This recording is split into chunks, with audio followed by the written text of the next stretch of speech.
আমার মাসুম এই বাচ্চাটা কি অপরাধ করছে নির্মম ভাবে আমার বাচ্চাটা হত্যা করলো। বাবা তুমি কখন আসবা? বাবা তুমি কখন আসবা? 8টা বছর আমি আমার বুকের এই ঘরে ঘুম পাড়াইছি। আমি কার সাথে ঘুম আসবো? আমি কি দিয়ে মনে সান্ত্বনা দিব? আমার অপরাধ কি?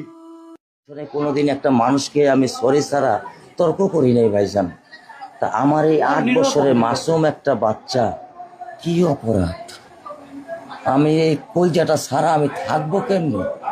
আমার এই বাচ্চাটা আমি ঘরে ঢোকার আগে ফ্রিজের মধ্যে আমার জন্য শরবত বানায় রাখে। আমার বড় মেয়ে না, আমার ছোট মেয়ে 8 বছরের মেয়ে।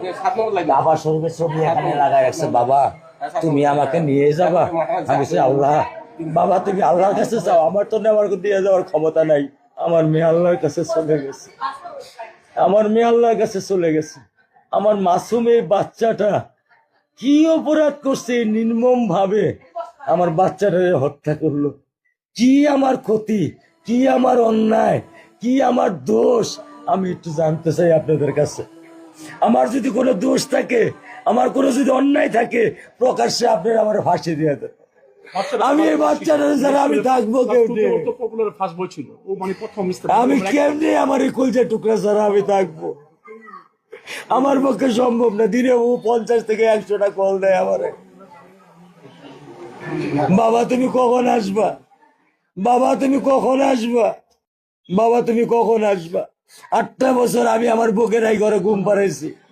আমি কার সাথে ঘুম আসবো? আমি কি দিয়ে মনে সান্ত্বনা দিব? আমার অপরাধ কি?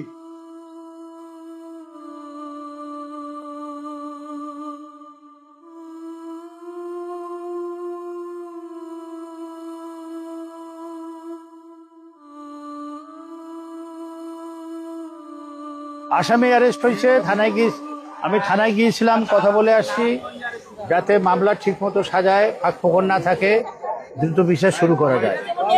আমরা আমরা আমরা সবাই দোয়া করি আল্লাহ যেন এই বাচ্চাটাকে শাহাদাতের মর্যাদা দান করে। হ্যাঁ, সবাই আমরা আল্লাহ এই বাচ্চাটাকে যেন শহীদের মর্যাদা দান করে, সবাই আমিন বলি আমরা। মামলায় অনেক সময় ফাঁক ফোকর থাকে, মামলায় গ্যাপ থাকে, আসামিরা ছাড়া পেয়ে যায়। এই মামলা যেন দ্রুত তদন্ত হয়, মামলা যেন কোনো ফাঁক ফোকর না থাকে, আসামি যেন কোনোভাবে নিস্তার না পায়, বিচার যেন কনফার্ম হয়। এটা আগে সেখানে উনি দেখা করে আসছেন, বলে আসছেন, নির্দেশ দিয়ে আসছেন।